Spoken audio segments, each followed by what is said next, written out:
Hi, welcome to NPA Teaching. In this video, we are going to discuss error in research. All measurements have some degree of uncertainty that may come from variety of sources. When we make a measurement, we generally assume that some exact or true value exists based on how we define what is being measured. While we may never know this true value exactly, we attempt to find this ideal quantity to the best of our ability with the time and the resources available. So we make the measurement by different methods or even when making multiple measurements using the same methods, we may obtain slightly different results.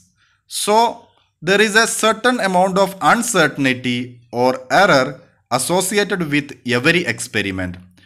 No measurement is completely free from error. Thus, absolute error is the difference between actual and measured value.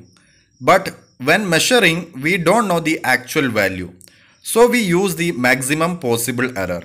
Thus, total error in survey research is a combination of sampling error and non-sampling error. Measuring error in survey is not easy task. In theory, we are already said that error is the difference between a survey answer and the true value of what the researcher want to measure.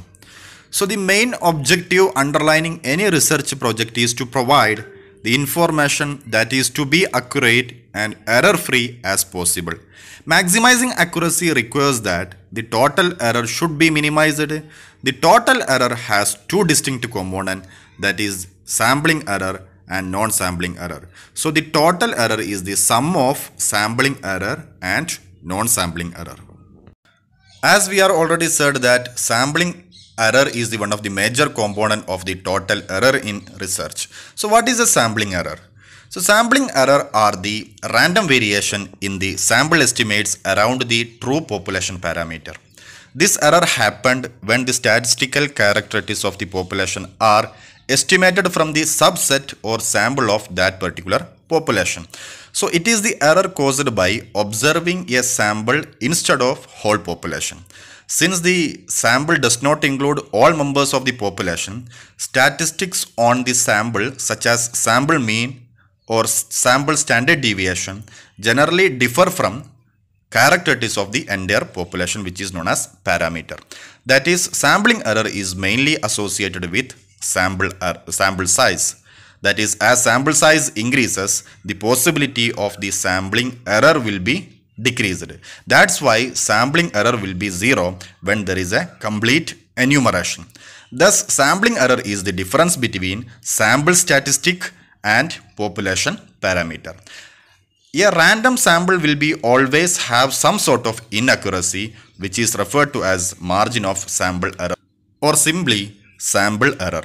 So this axiom emphasizes that no random sample is a perfect representation of the population.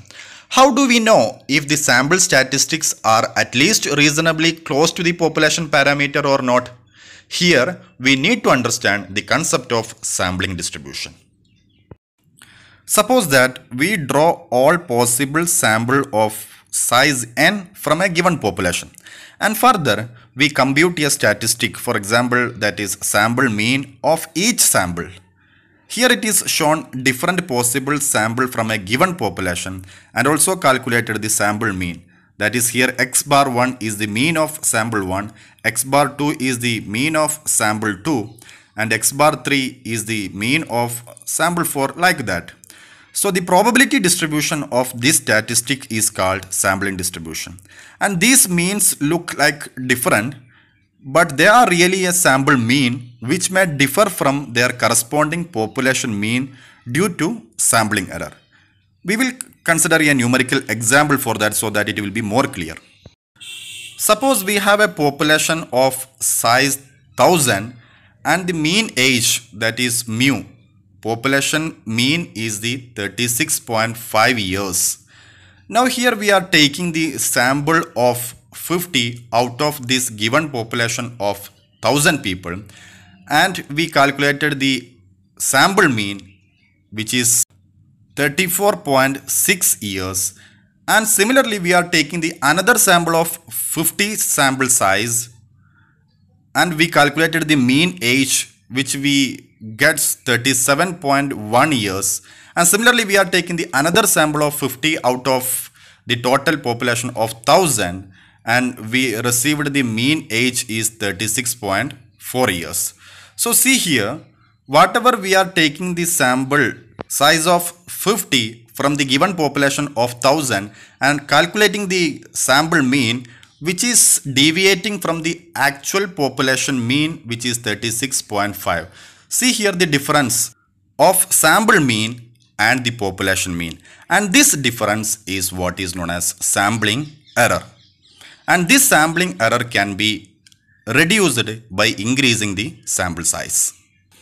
Consider the example of a heights of the 5 players, that is players are A, B, C, D and E, and the heights of these players are already given, that is 76, 78, 79, 81 and 86. And also we calculated the mean height of the 5 players, that is 80.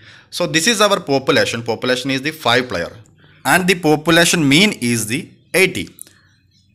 Now firstly take a sample of 2 players, for example player A and player B, whose heights are 76 and 78, and then calculate the average height here, which is 76 plus 78 divided by 2, and it is 77. And take the another 2 players, for example player A and C, calculate the average height here, it is 77.5. Similarly, keep going until we have taken all possible sample from the 5 players, which is our population. See the last sample of 2 players, for example player D and E. The average height is here 83.5, and see the sample mean is varying from 77 to 83.5, and the actual mean is already calculated, which is 80.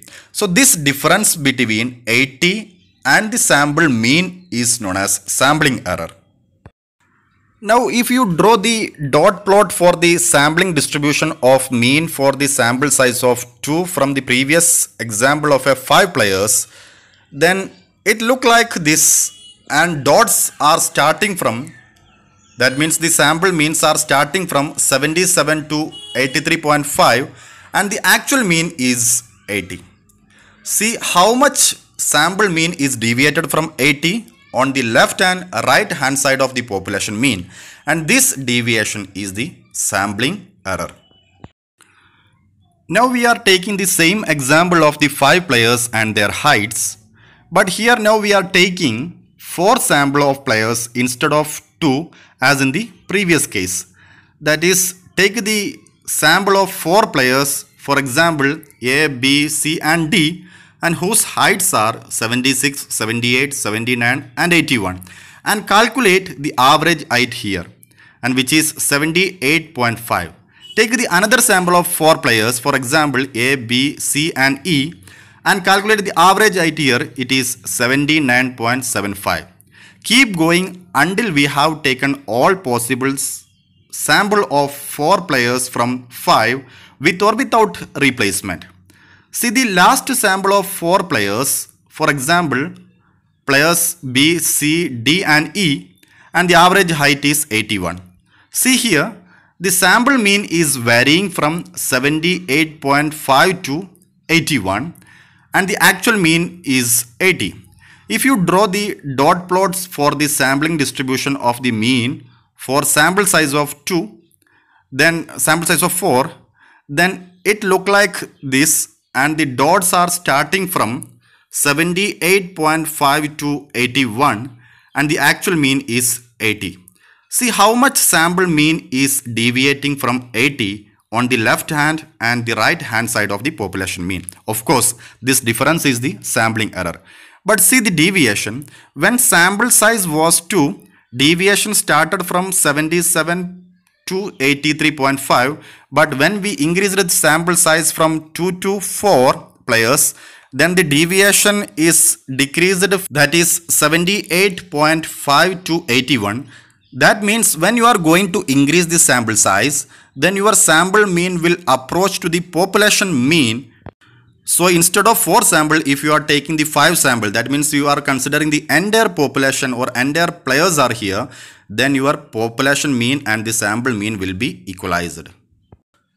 As we are already discussed that the possible sample mean cluster closer around the population mean as the sample size increases. For sampling distribution, the dispersion or deviation is called standard error. That is, the standard deviation of the sampling distribution is called the standard error of the mean. It describes the degree of error we would expect in our sample mean. The standard error of the mean can be calculated easily using this formula. For the sample of size n, the standard error of the variable x equals the standard deviation of x divided by square root of sample size n. In other words, for each sample size, the standard error of the all possible sample mean equal to the population standard deviation divided by square root of the sample size. If you don't know the population standard deviation, then we can calculate the standard error of the mean using the sample standard deviation as an estimate of population standard deviation. This is the sampling distribution of different sample size, each color coded to its 95% confidence interval with given margin of error and sample size. The dark blue distribution is based on the sample size of 96 with margin error of 10%. The pink color coded distribution is based on the sample size of 384 with margin error of 5%. Similarly, the red color coded is based on the sample size of 600 with margin of 4%. Green is sample size of 1067 with margin of 3%. And finally, the blue coded distribution is based on the sample size of 2401 with the margin of 2%.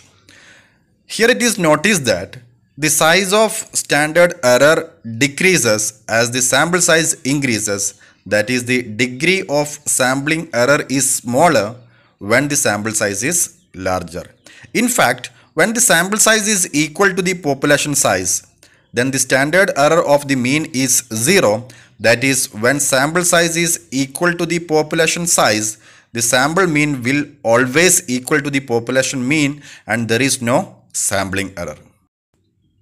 Here I am concluding that the error in your research is difference between the actual value and the measured value, and this error is arise out of the combination of sampling error and non-sampling error. Sampling error is caused by observing only the sample instead of whole population. That is, this error is mainly associated with sample size. That is, as the sample size increases, the possibility of sampling error will be decreased. I hope you are clear about the concept of sampling error, and the non-sampling error will be discussed in the next video.